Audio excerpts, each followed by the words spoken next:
Stop filling your IFC models with junk. Every week I see many IFC models packed with IFC building element proxy elements.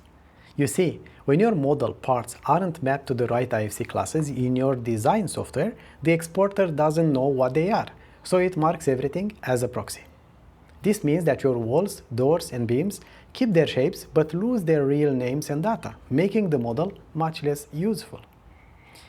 This happens because in tools like Revit, the default export settings often mark many things as proxies unless you change them, and most people just click export without checking these settings first.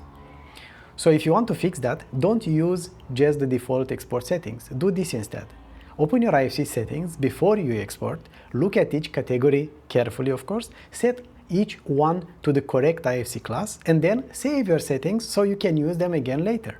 These simple steps will help you export much better IFC models. Now it's your turn. How are your IFC models?